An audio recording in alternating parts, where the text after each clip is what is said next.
Thank you so much, Mel, for this nice introduction. It's a pleasure to be here. As some of you know, I'm in Amsterdam now, so I'm just a little south of you. I'm trying to clean my screen so that you don't have all my personal stuff there. So yes, I'm going to talk to you about this book, which came out actually a year ago. And here on the screen, you have two different covers for the British edition, the yellow one, and the American edition, the white one. Personally, I really prefer the American cover because I feel this circle with the smaller circle that are in and out and of different colors really represent quite well the dilemma of broadening the circle of cultural membership, which is the topic of the book. On the other hand, the British title, How to Redefine Worth in a Divided World, describes much more adequately what the book is. So this was a trade book. I decided to write it during the Trump presidency because, like many other people, I was a little depressed. So I decided to look into the literature on hope, the sociological literature on hope. And a lot of what this literature tells us is that, people project themselves into the future, and that's how they can gain narratives about likely futures that are ahead of them. So I decided to make this the object of study against the background of my past work on recognition and stigma. So I decided that I would interview a lot of people who are producers of new cultural narratives about likely futures that were emerging at the time that the project started in 2019. So just a little bit before the pandemic started. So you will see how this plays into the findings of the book. So the context in which I decided to write this book is a context in which there was really an explosion of social movements. Everyone was talking at the time about Me Too. And of course, a few months later, summer 2020, there was Black Lives Matter. These movements were present not only in the US, but across Europe, of course. You've had the farmers' movement in the Netherlands here, and they happen on the left and the right of the political spectrum. So the MAGA movement in the US is also very much a movement about recognition claims from working class people who feel like their dignity is being trampled upon and that they don't feel like they are given the respect that they deserve. So the empirical data of the book, it includes narratives about recognition, what people who feel like their dignity is not being recognized do to change the situation. So the question is really a kind of tug of war that is happening between groups about who belongs, who matters, who is us. So in the context of the current American election, for instance, the stigmatization by Vance and Trump of immigrants and Haitian in particular would be a prime example. So and my approach is to focus on professional change agents, people whose job it is to create new narratives. So if you want, that's the the top down element of the puzzle. But I also, with my research assistant, we conducted 80 in-depth interviews with Gen Zs, people 18 to 22 at the time, who were college students in the Midwest and the East Coast. And for both groups, really asked them about, who's in, who's out, how they would like our society to work differently, what are the challenges, especially for the Gen Zs. So the two T-shirts you see there are really, in some ways, very much about what the book is about.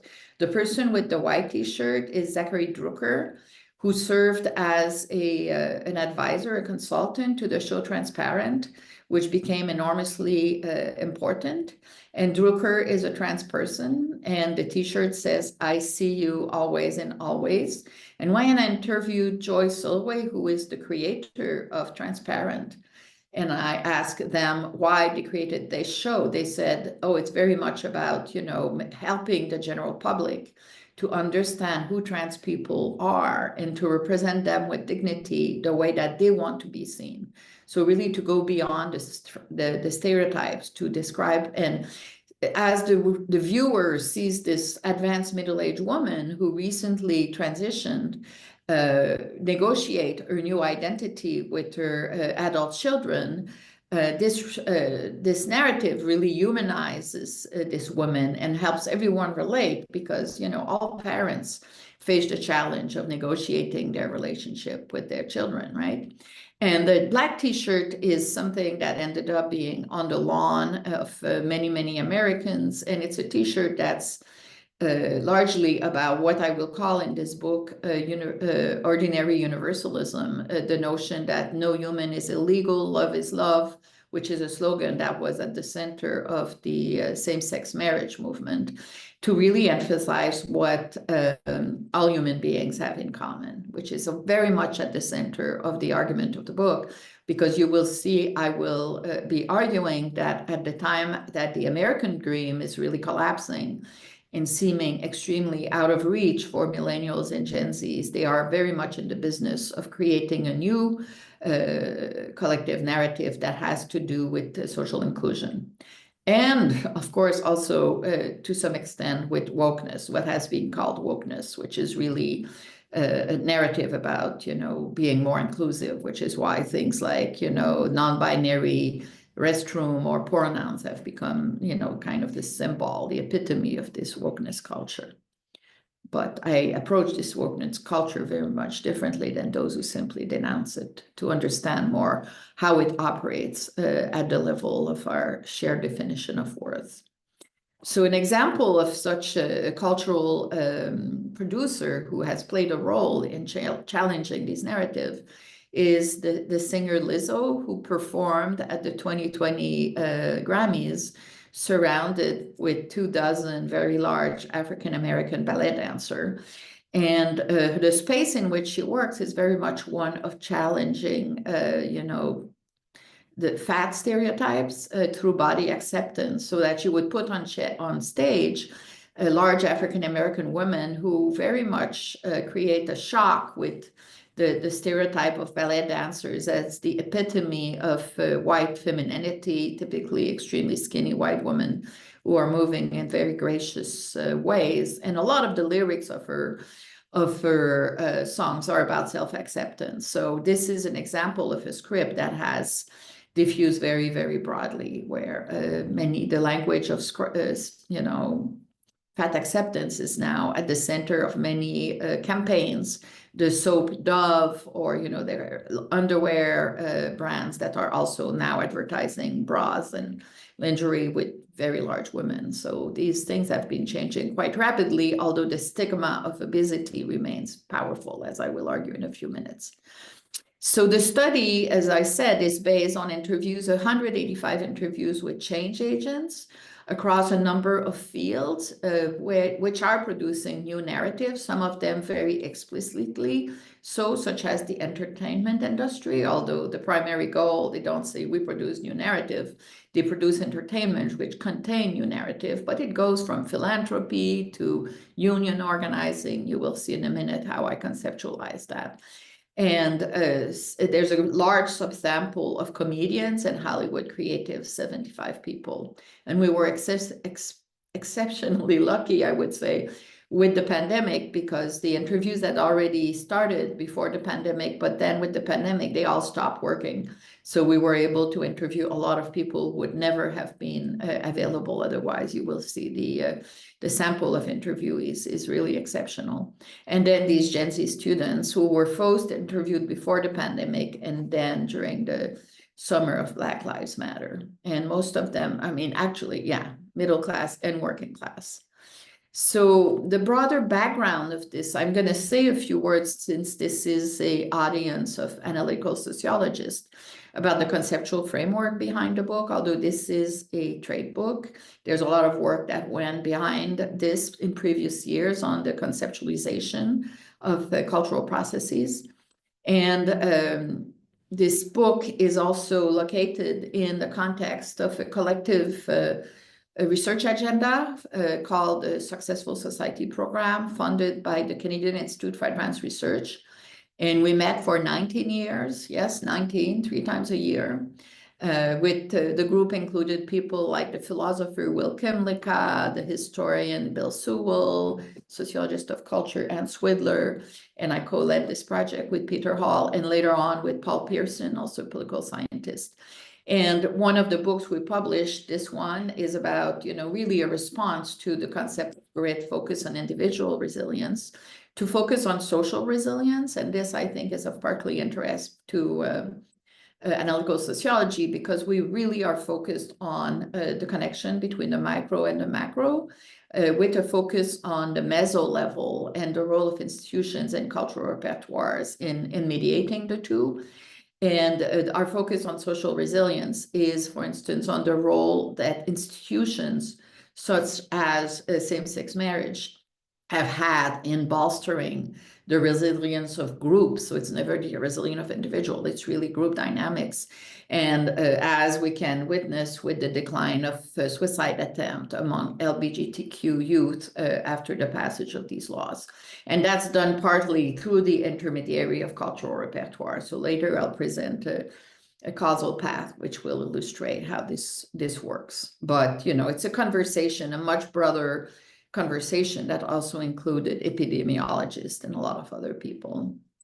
So I will present 3 different mechanisms through which cultural membership can be broadened. I'll talk about the multiplication of criteria of worth beyond the neoliberal criteria that have to do with self-reliance and socioeconomic success. How stigma has been reduced in the past for groups such as people who have HIV/AIDS, and how it can be reduced in the future. And also this celebration of ordinary universalism, which has been diffusing very broadly over the last few years, to the point where it's almost commonsensical, not worth media coverage increasingly. So the key concept is one you're probably all familiar with, the concept of recognition, which goes back to Hegel, but the definition that you may be familiar with is one of Axel Honneth, the social act by which the positive social worth of individual and groups is affirmed and acknowledged. So that's basically an intersubjective process. He focuses on social act. I focus more on interaction. And the background is the theory of social identity, as formulated, for instance, by Richard Jenkins, who says social identity is the combination of self-definition, what does it mean for me to be part of my group, and social categorization, what do outsiders define my group as being, and social identity is the combination of both. And both of these dynamics involve recognition, but it also involves stigmatization, which is the negative qualification of identities. And there's this tug of war for people to be labeled in line with what they believe they are. So as, immigrants are responding to Trump's attack against immigrants, you had like Charles Blow this morning, an editorialist in the New York Times, had a piece, yesterday rather, on how, the attack against Haitians for eating animals is part of an activist movement. So that would be an illustration. And the sum of these, cultural processes that are unfolding all the time as we lead our everyday life is a definition of cultural membership, of who belongs most, who's worthy in our society, and how this comes along with social obligations and support for others. So it's really a question of diffusion of cultural meaning. So one criticism, you might be familiar with the famous debate between Nancy Fraser and Axel Honneth about the politics of distribution and recognition, where a lot of boomers, people my age, social scientists, when people started talking about identity in the 80s, there was a lot of pushback. People felt like it was just a lot of blah, blah, after decades of social science, where social history was dominant with Marxism and, various forms of materialism had become dominant, and there was a denunciation of identity politics. But the answer to this in my book is yes, materialism certainly is at the center of the social sciences, but there's plenty of evidence that dignity is absolutely crucial to well-being. There's a new book that came out last year titled The Science of Dignity, which shows this very well, by Steve Itlin and Matthew Anderson. So just a couple of pieces of evidence. Yes, we know the impact of racism on health disparities for African American. Think about parents who kick their kids out of the house because they're queer. Well, that may result in poverty. So that's a case where the causal link between stigma and poverty is one where, cultural definition, it leads to impoverishment. So I've been advocating an approach to inequality that is more multidimensional and multi-directional, where we can think about causal arrows going different dimension. So I'm just flashing this slide to say this is not an anti-materialist talk. It's a multi-causal talk, as you will see in a second. So the broader context in the literature on inequality is that in recent years, you've had demographers such as Doug Massey, who has been trying to move from the study of segregation patterns and sociodemographic patterns to integrating cognition into his framework. And typically people like him go directly from the macro social structure to social cognition without paying much attention to the meso levels. So the analysis is either intracranial or macro structural patterns of social boundaries, for instance. In the culture literature, there has been an attempt to really bring in more of a cultural perspective. So we reviewed this literature in two papers actually that I've written with David Harding and Mario Small. But in this specific book, I'm really trying to push further the meso level, the black box of the meso level, to understand how this operates. So one can represent the literature on inequality as being fed through different pathways. So the top number one, you will recognize as Marx on exploitation, or Weber on closure, or opportunity hoarding, like in the Chinese literati. So those are very classical, well-established in the literature. And then type 2 correspond more or less to the Bourdieusian approach to say, well, there's various types of resources, different kinds of capital, and there's a tug of war and class struggle going on every day through distinctions and habitus, etc. The contribution to this literature that I've been making over the last 10 years or so is one that focuses on cultural processes, by looking together at a number of processes like the ones that are listed here, ranging from identification to stigmatization, racialization, and recognition. So another way to represent this is here. We could add a lot of other pathways. The middle one, ecological effect, that would be the literature represented by Bill Wilson, my former colleague, or Rob Sampson, my current colleague. And the cultural processes here are the ones that I just described. So this is what I mean when I say we need to move toward a much more multidimensional understanding of the various processes that feed into inequality. And cultural processes, I argue, have their own dynamic, and we need to study them empirically in a much more detailed fashion to be able to enrich our understanding of how inequality works.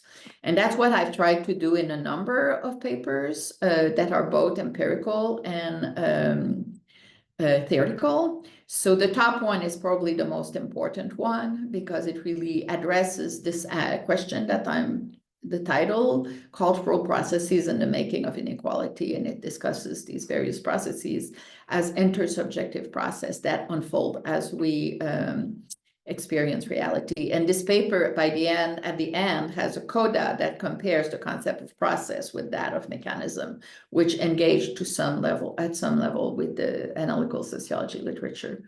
And the last one is also very, I think, important in setting my agenda, because it's really about the articulation between the micro, meso, and macro process. So those of you who want to understand really what are the theoretical framework behind this trade book, this is where you should look. And I'm just flashing this to you, given that this is an analytical sociology audience, but this is not the talk that I'm giving today, giving the book talk. So this is just FYI if you want to pursue further. And my presidential address to the ASA in 2018 is really like launching those two other papers from having to being in the addressing recognition gaps. Sets up the agenda for the book. So the context in which the book is written is, of course, decades of growing inequality, what many people have called the polycrisis in political polarization and the rise of the radical right in North America and in Europe, which has fed a very important mental health crisis that the media have discussed at length. So people who are at the bottom of the social structure, not only the bottom, but I would say the lower half, have become increasingly paralyzed. You know, we're familiar with the literature on death by despair, which is just, you know, a manifestation of this. At the cultural level, what's had happened with all these structural and social change is at the same time the hegemony, the growing hegemony of the what I call the neoliberal scripts of self, which can be captured through a meritocracy, and that are to some extent incarnated by someone like Trump, who is constantly celebrating self-reliance. So people who are depending on the state for their well-being are viewed as absolutely abhorrent failures. And the pursuit of wealth, status, and consumption, and the celebration of competitiveness and social Darwinism. Often all this comes together in a package that celebrates meritocracy, because it is assumed that those who are successful, that is a concept that's often captured by the idea of being college-educated professional and manager, are people who have worked hard and deserve where they end up. And this, you know, script very much downplays the fact that we're not born in an even playing field. My kids have two parents who have PhDs. Well, they're born on an escalator. They would have to work really hard to not benefit from the privileges that they have from having chosen their family really well at birth. And this script of meritocracy has become really hegemonic over the last several decades. This is demonstrated in a paper by Jonathan Maisch, who is at Boston University, and he has data showing that the belief in meritocracy has increased very rapidly across most advanced industrial societies since 1930. So he studies 23 countries, and he shows it has increased in all of them. Only 3 of them have not shown an increase: Austria, Canada, and France. And this increase has been partly strong, you know, of course, the neoliberal countries par excellence, the US and the UK, it's partly visible. Now, the problem with this dream is that it takes this myth of meritocracy is also that it is becoming hegemonic at the same time as it has become out of reach for the majority. A lot of surveys show that many Americans still believe in it, but it means absolutely everything and nothing. It means having a good family. It means, you know, just being a good person. So it has really lost its tooth. And then when you interview people about it, many people say, well, I can achieve it, but most people can't. My children will not achieve it. At the same time, people celebrate it because it's a symbol of cultural citizenship. So when you interview low-income African Americans, many of them say, yes, I'm going to go to college. Yes, I believe in upward mobility. You cannot be American if you don't declare your belief in these things. But this dream is also feeding a polarization of American society, dividing increasingly the upper middle class, everyone who's on screen and me, against the people who are not college educated, don't have the benefit of this college education, and who have come increasingly to think of themselves as disrespected and as not being worthy. And this extends to groups that have been assimilated with the working class, of course, immigrants and, you know, racialized ethnic groups. So I think we find ourselves in a context where a growing number of people feel deeply alienated and feel powerless. And I'm not, of course, the first one to say that this is really feeding the radical right across the advanced industrial societies. And incidentally, I'm collaborating with Eurofound, which is the agency of the EU that produces the quality of life survey every year. And the 2026 version of this survey will include a big recognition module that really taps this across social class with the dignity scale and a lot of other useful things. We've already published papers on the rural urban recognition gap in foreign affairs and elsewhere. So in this context, which is frankly pretty depressing, I should say that this hegemony is reinforced. There's a slide that I don't have here that shows that these narratives of success have been really at the center of most entertainment television. There's a content analysis of all the popular shows of many decades that show that the vast majority of characters are professionals and managers. And when you have a working class person, like in The Simpsons, it's typically a bubbling idiot that no one would want to emulate. So it's very difficult for the working class to see representation of their groups that are inspiring. So in the context of this kind of depressing story I just told you, we need to ask ourselves, what's the way forward? So one solution, not the only solution, but one of the solutions that this book focuses on is the production of alternative cultural narratives that give us different models of thinking what's ahead, how can people have a good life if it's not going to be just to the pursuit of money and success. And I'm asking who's producing these narratives and how and what's the content. So now I'm going to tell you a little bit about what we have found.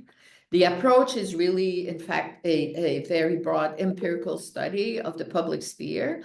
And we sampled 185 people through networks, through all kinds of, we worked really hard to have access to a lot of people who play a crucial role in the production of these new narratives from various organizational fields. So the social policy field, for instance, we have Heather Boucher, who's been serving, an economist, who's been serving on Biden's Council of Economic Advisors, many other people. I'm not going to go in detail because we don't have time. I have several slides that describe who those people are, but just one, just to be tantalizing here. This is a small list of the people we've interviewed for the stand-up comics and Hollywood producers. So it includes Mike Schur, who produced The Office in the US and also The Good Life. A lot of people whose work has had really a very big impact. Bruce Miller, who was the director of The Handmaid's Tale. And Jack Conte, who created Patreon, which kind of broke the dependency of musical producers on the radio station. So now they can directly have access to their audience. So I could go on, but I don't have enough time. So one example of this that is a very telling example is a group of artists who are specializing in the representation of LGBTQ people. So Lyle Ashton Harris, this is one of his photograph. And when I asked him what he does with his work, he used exactly the same words that many others did. I'm trying to represent the people I depict with dignity, the way they would want to be represented, to make them visible, because these groups are often invisible, to humanize them, to go from stereotype beyond stereotype to represent them in a three-dimensional way.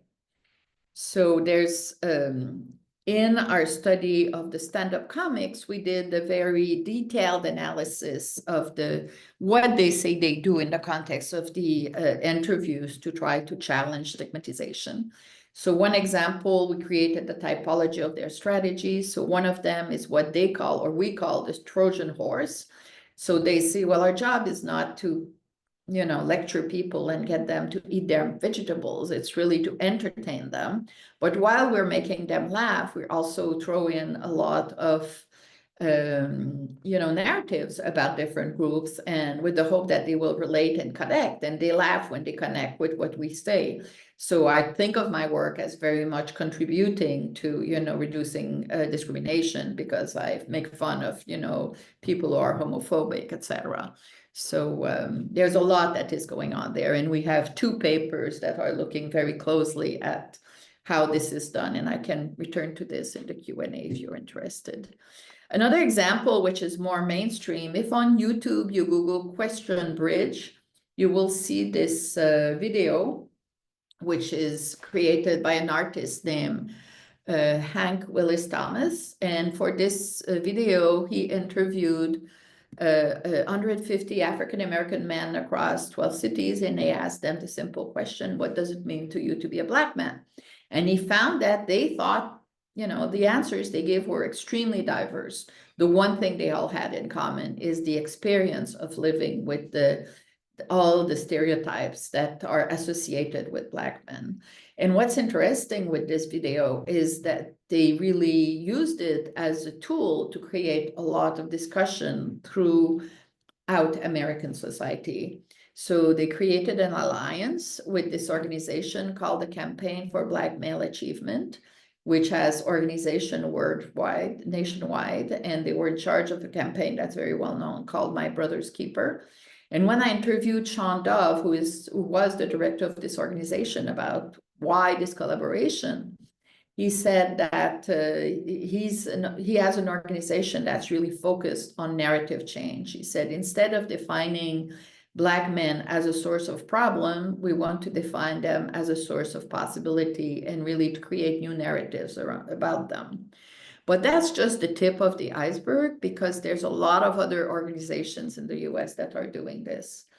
The Ford Foundation has played a very important role in this, because Darren Walker, who became the president of the Ford Foundation more than 10 years ago, is a Black gay man. And this is one of the largest foundations in the US and in the world. And he said he was going to use the resource of the Ford Foundation to fight inequality. And he was going to do this through 4 pillars. And one of these pillars is narrative change. So that was a revolution, and it created a lot of babies. So for instance, they funded an organization called Just Film, which was behind the creation of the film Roma, which won an Oscar. And those of you who remember this film, it depicts the life of 2 indigenous domestic workers who are working for a middle-class family in Mexico City. And Roma is the name of the neighborhood where they are. And what's remarkable with this film is that throughout the film, the family is always off focus. And the camera is just fixated on these 2 maids. And this is powerful because maids are typically out of focus in films. And it's all about, you follow these 2 women as one of them tries to make a decision about getting an abortion. So the film very much humanizes this represent these women with a great deal of complexity. And the Ford Foundation also brought into this project an important organization called the National Alliance for Domestic Workers.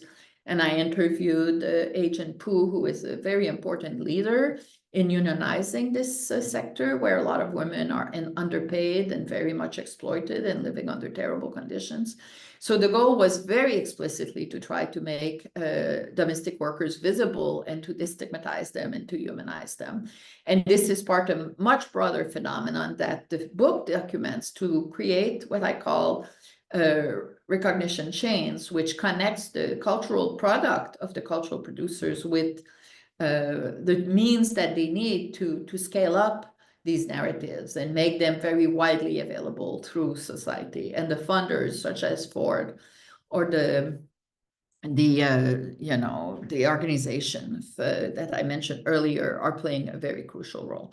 So that's one of the contributions of the book. Now, and this is important because it really has contributed to the transition from a society fully dominated by the neoliberal narrative to one where you have many other narratives that are now available. So it's really about the pluralization of cultural narratives of success, which is happening at a very large scale. And it's happening also to the work of employers. So think about, corporations that have a work-family program that tells their workers, you're not only workers, but you're also caregivers. And we recognize that if we want to have a good workforce, we also have to give you the means to go to your, parents' conference at your kid's school, or take care of the elderly parents that depend on you. So, and we know from organizational studies that employers who do this have way more loyalty on the part of their employers. So there's a lot of benefits. So it's also an argument about how organization contribute to this transformation. Now to change gear a little bit to talk about the other mechanisms at work for broadening recognition besides the creation of more pluralistic narratives of worth. I want to talk a little bit about how the reduction of stereotypes and stigma has occurred in the past and how it can occur more.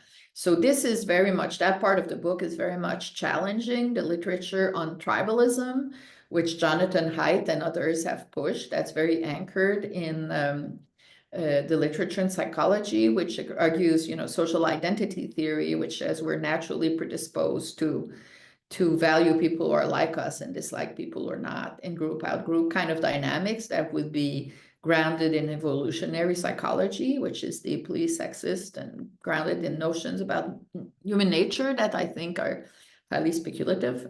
Instead of thinking of these things as unmutable, I've been really thinking much more about group boundaries that are always transformed, that are produced collectively. And here I'm drawing on the book that I co-authored, published in 2016, titled Getting Respect, Responding to Gender and to Racism and Discrimination in the US, Brazil, and Israel, where we compared the notion of groupness as it exists among Blacks in the US, Brazil, and Israel, and other groups to try to understand why those groups respond to racism so differently. So in this case, we're looking at a group that is historically deeply stigmatized, people living with AIDS, which have been able to really reduce this stigma to the point where today they're not stigmatized at all anymore. That's what surveys show. And other groups like people labeled as obese who have been stigmatized in the past and remain stigmatized. So here we're drawing on secondary literature. For instance, the book by Abigail Segui, What's Wrong with Fat, which documents why there was so much resistance to the destigmatization of people labeled as obese, as the medical profession you refuse, for instance, to endorse the notion that you can be healthy at any weight.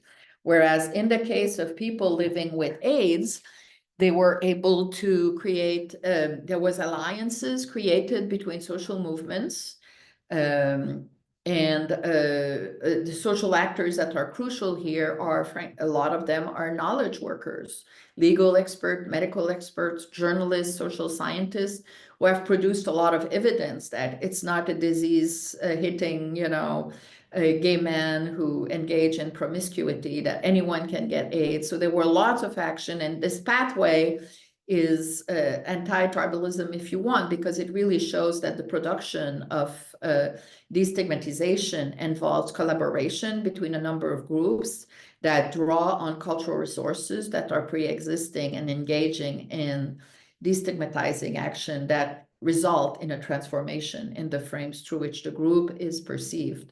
So a few examples, you got Magic Johnson, famous athlete, standing up and saying, I have AIDS, model of masculinity, saying anyone can get AIDS, or Lady Di, who came to the US and removed her gloves, being, photographed shaking the hands of people with AIDS. So many, many interventions that this article documents to show that destigmatization is a collectively produced social cultural process that, if we want to understand how other groups can be destigmatized, this gives us a model. And this didn't happen for obesity for reasons, a lot of them having to do with experts not being on board with,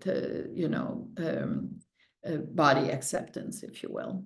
So another contribution of the book, there's a chapter that is specifically on Gen Zs, and their worldview is very much one that, the boomers, I didn't do these interviews myself because they're really pissed at boomers. So had graduate students who are Gen Zs who interviewed them. And there's a couple of articles that really capture what is the main message of this chapter, which is that they still embrace aspects of the American dream to the extent these are American kids, right? So they really believe in the importance of work and taking your life in your hands and being very agentic. So it's not that they reject consumerism entirely, but they balance it through a lot of other dimensions that were not so relevant for my generation. And one of them is the therapeutic ethos, the notion of work-life balance. So, and, the self-care and, much more attuned to the mental health, and certainly my generation was, and much less willing to sacrifice their well-being to competitiveness. So their definition of their objectives is very much in tension, has internal tension, which means that the pursuit of success in socioeconomic terms gets relativized at many dimensions. And they truly celebrate this notion of ordinary universalism as an alternative, the idea that we should live our life today the way we want it to be, because we don't know with climate change what's ahead of us. We could live 10 years, we could live 100 years. So the idea of having, a professional career goals that are defined in like a ladder that you climb just simply doesn't make sense for a great many of them. And you really want to have a life where people are honored for who they are. So that's where the defense of non-binary pronouns is there are things like this that are like lightning rods for them, because it really, I think, stands as alternative to the American dream, to a society that is conceived as, a climb toward upward mobility at any price. I'm not saying that what we describe here is true of everyone, but this detailed analysis of 80 interviews certainly suggests this. And just last week, the Pew Charitable Trust, released survey data on young women, which shows that the vast majority of them are very much, pro-inclusion. So it's over 70%. So there's a big gender difference, which is a little puzzling. But clearly there's a generational change. And here, note that I'm not using the concept of Gen Z the way that marketing people do. It's a concept that I use because so many Gen Zs self-define as Gen Zs. So I use it not to, objectify it, but to say it's very much part of their self-definition. It's an intersubjective reality that exists for them. Therefore, it's legit to use it. And the notion of Gen Z cohort is that they want to be very active politically. When Biden was going to be the candidate, no one was going to vote. Now, so many of them are on board with Harris because they feel like she's really an agent of change who wants to promote the kind of society they want to be part of. So the mobilization suddenly over the last month of this cohort is just staggering, and they might make a big difference with the election. This is another paper that compares this group of respondents across social class to show that working class students are very much on board too, but they also face the challenge of, helping their family during COVID. So they cannot think of themselves as the leaders of the movement, but they share a lot of the objectives. So all this cultural work that I've described results in a lot of trickle down at the level of the general population. So this is another poster that was in the lawn of many Americans during the pandemic, which is again a celebration of ordinary universalism. The idea that, it's not necessarily an invitation to, simply be kind to everyone, but to really like the argument here from a sociological standpoint is that you have a diffusion, a restructuration of the cultural environment where you have a constant output of messages such as this one, which is, almost acting as a nudging toward, let's think about our society very differently. Now, this talk is all about the cultural narratives that are being produced from the progressive/liberal end of the political spectrum. And of course, when we talk social movements, there's always reaction, counter-reaction. So similar work is happening at the conservative end of the political spectrum. I'm not talking about this because this book could not do everything. And there's plenty of other books that are doing this already, but this is basically what I have for you today. And I'm gonna just conclude by summarizing some of the you know, the strategies through which we can see a broadening of the definition of cultural citizenship, the ones I've talked about, the move toward more pluralistic criteria of worth, the stigma reduction, the celebration of ordinary universalism.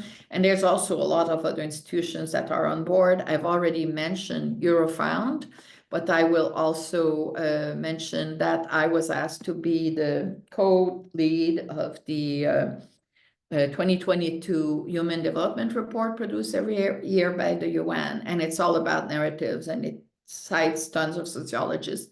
This is a report that is normally just derived, led by economists. So that's also a kind of, bottom-up work. This report was downloaded 1 million times in the first few months, and it's used across the world. So this is a little bit like 1,000 points of cultural change that are being spread and eventually can transform the way people think about your reality. And that's quite different than simply encouraging people, to be nice, which is something that a lot of positive psychology is doing today. I think the cultural sociology contribution to this is really about transforming how people, the kind of cultural repertoires that people are being exposed to and what impact it can have on their lives. So this is the report that I just mentioned, if you're interested in looking at this. So I'm going to stop here, and this is about my next project, so I'm not going to talk about this. But I'll just stop here and look forward to your comments. But I want before to thank everyone who worked as research assistant on this project. And I look forward to your reaction and your questions. Thank you so much.